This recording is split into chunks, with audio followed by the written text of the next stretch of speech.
the chief of staff for President Obama is an old friend of mine and my husband's, and was in the White House when Bill was there, and he said, you know, never waste a good crisis. You never want a serious crisis to go to waste.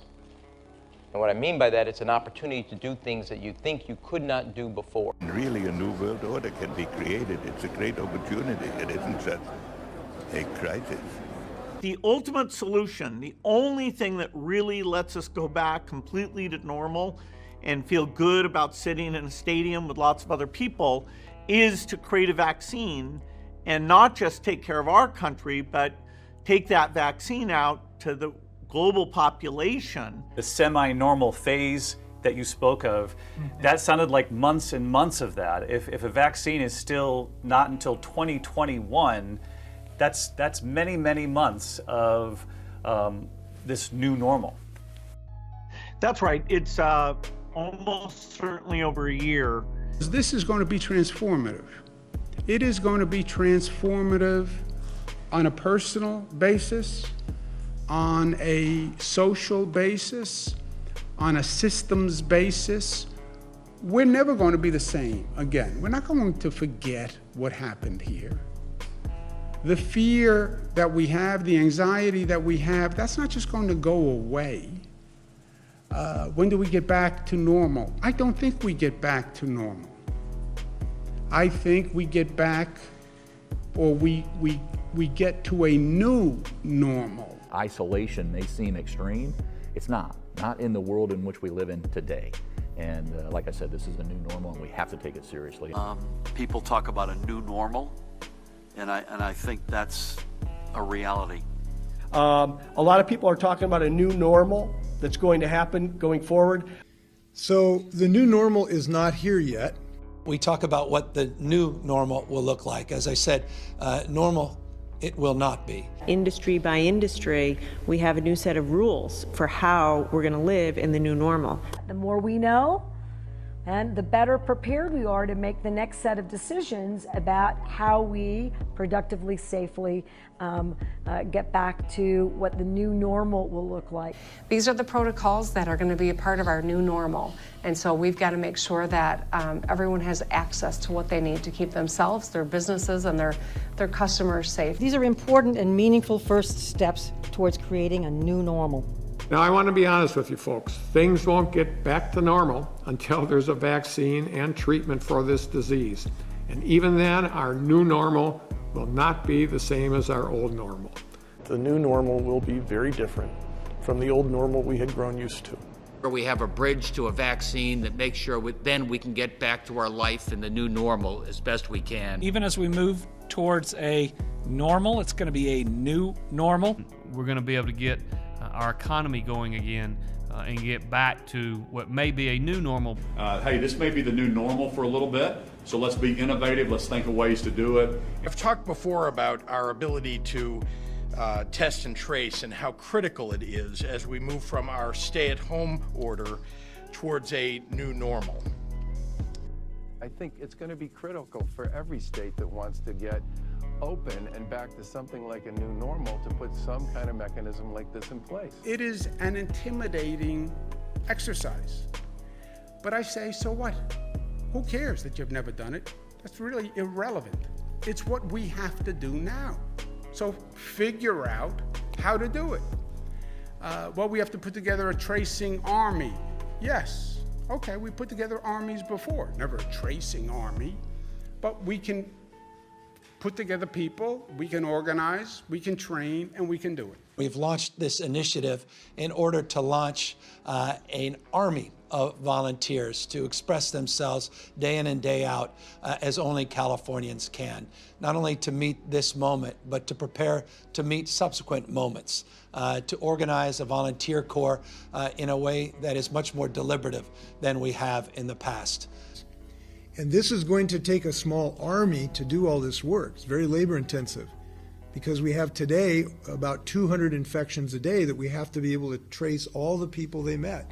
So we have to get that army built up. Now, to get the contact tracing program up and running a lot has to happen first, and hiring, training, deploying and managing a small army of New Yorkers, as the governor said, is really the great challenge. We need to be clear. Things are not going back exactly like they were before. Together, we will figure out how to build a new normal. Like everybody else, I'm anxious to get North Carolina back to normal. But we have to be realistic for a while.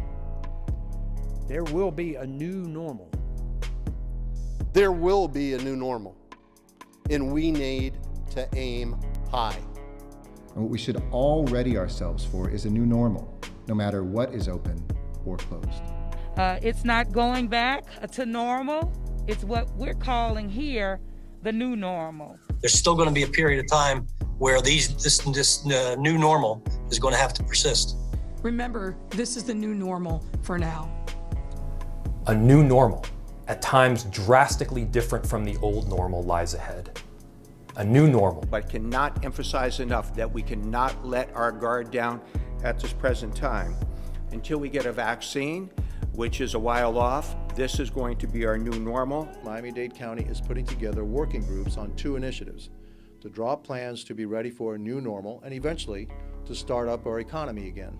And I think that the facial coverings, that's going to be a new normal for our community. But I predict that coming out of this, while we will be in a new normal of a world, on the community side, again, we have to look at what after this means for us. I am convinced that we will not be back to normal ever again. What I focus on is what the new normal will be. OHSU is proud to partner with the state of Oregon, the Oregon Health Authority, and the OHSU PSU School of Public Health on a plan to help get Oregon back to our new normal. Fortunately, we've gotten used to this new normal the last few weeks, and it shouldn't pose a great challenge for most of us. Let us all respect and care for each other by going forward into the new normal. We will partner with the Greater Memphis Chamber to host the New Normal Virtual Summit. And slowly but surely we are navigating our new normal here within our community and within our state. Please consider others when you decide how to live in this new normal. As we move forward, we're now assessing the transition from our EOC to our new normal of business operations within the city. And we're hearing all these stories about businesses from across the state adapting their product lines, they're changing the way that they do business in order to thrive and survive in this new normal. What we do know is as I mentioned earlier, there will be a new normal for some time, not just for Louisiana, not just for the United States, but really for the world. We are thinking about step by step, that is important, step by step, going back to a new normal. This will be the new normal until a vaccine is developed. And so the new normal, for now and for a long time to come, is what we are facing the challenges of addressing. It is a global effort, but it's also an effort that we need to do here together. Our new normal, the principles that I talked about yesterday, will apply to everybody. That's going to be a new normal. There are some things that are going to have to continue for a long period of time, like social distancing and other pieces that become part of our new normal. We are in a new normal, and we need to think differently. We need to get back to normal. We need, in the new normal, I got to add. I think the new normal is different to what it was before. That's why I deliberately use the phrase the new normal rather than business as usual. The second phase will be different. We will need to adjust to a new normal where we as a society adapt to safe new ways to work, to travel, to interact, and to go about our daily lives. Well, I think we've got to prepare for a new normal. Our new normal is going to be an environment where we need everyone to be able to help us with contact tracing. So on the 18th of May, Ireland begins to reopen and begins that journey to a new normal. So a return to normal as we knew it is not on the cards in the near future, and it is really important that I am upfront with you right now about that. What we will be seeking to do is find a new normal. The challenge before us is to transition to a new normal. We zullen met elkaar moeten zoeken naar het nieuwe normaal in de 1,5 meter samenleving. Een samenleving die wat dat betreft anders zal zijn dan zoals we die recent gewend waren. Social distancing, whether we like it or not, is now our new normal. It must be our new way of life. At mayroon tayong mga tawag niyang new normal. I'm essentially saying that we have to live with a new normal. We're going to have to learn to live with this virus. If we are to reach a new normal, I think in many ways Sweden represents a future model of, if we wish to get back to a society in which we don't have lockdowns, then society may need to adapt for a medium or potentially a longer period of time. In our obsession with antagonisms of the moment, we often forget how much unites all the members of humanity. Perhaps we need some outside universal threat to make us recognize this common bound. I occasionally think how quickly our differences worldwide would vanish if we were facing an alien threat from outside this world. We'll need a truly global effort, because no one country and no one pharmaceutical company will be able to do this alone. The race to discover the vaccine to defeat this virus is not a competition between countries, but the most urgent shared endeavour of our lifetime. Unless we find a vaccine, we will not be completely safe. And that is why discovering and proving the effectiveness of a vaccine is going to be one of the main challenges that we will face as humanity. But this in itself is not enough. A vaccine should be produced in sufficient quantities in the shortest possible time, but it should be available and affordable to the entire global population, starting with the most vulnerable ones, and needs to be distributed worldwide on an equitable basis. And no country or region should have a monopolistic access to the vaccine when it comes to infectious diseases. This was also mentioned by Melinda Gates. The safety of one is the safety of all. COVID-19 has reminded us that viruses don't obey borders or customs laws. They don't care about what nationality you are. So long as COVID-19 is somewhere, COVID-19 can spread anywhere. So what will it take to end this pandemic? Well, it will take more than making a vaccine available to the very highest bidder. It's going to take more than delivering it only to people in wealthy nations. The pandemic won't end until people everywhere can be immunized against it, until everyone can benefit from the world's science, regardless of where they live.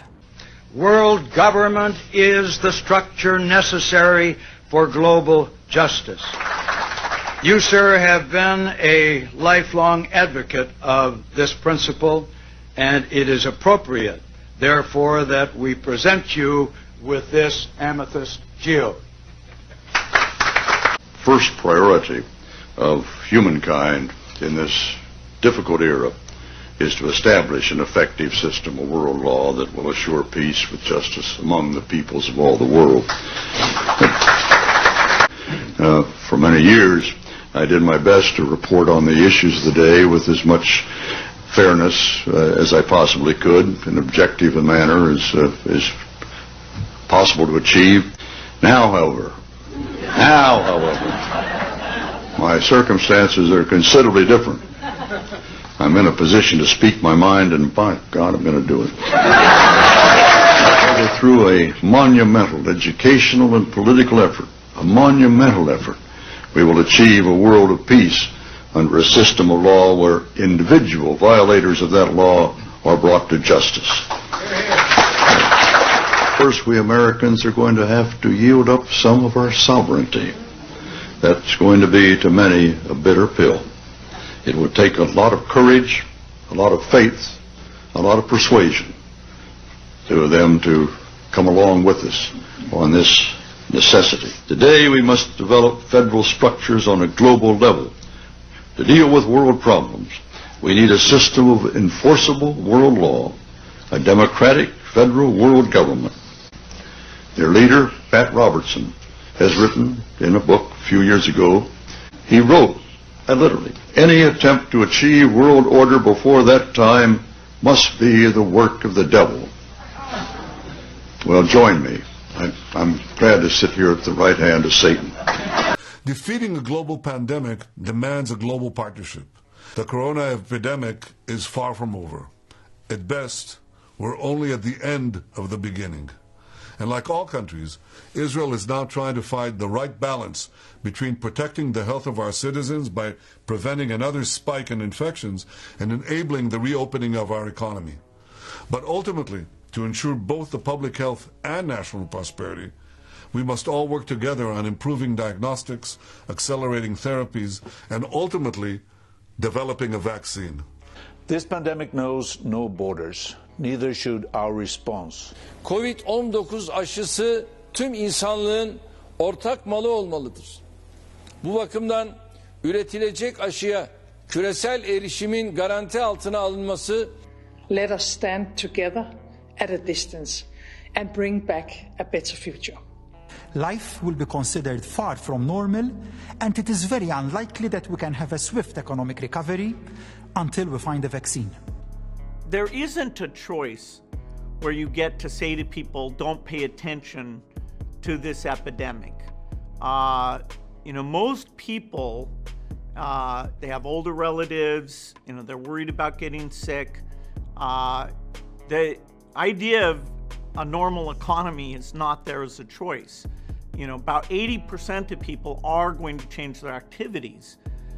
If you get the other 20% to go along with that nationwide, then the disease numbers will flatten, hopefully in the next month, and start to go down, hopefully in the month after that. And then when they've gone down a lot, then in a tasteful way, using prioritized testing, you can start to reopen a lot of things like schools and work. Probably not sports events because the chance of mass spread there is quite large. Mm-hmm. And so to get back economically, taking the pain extremely now and telling those who wouldn't curb their activities, no, you must go along with the rest of society.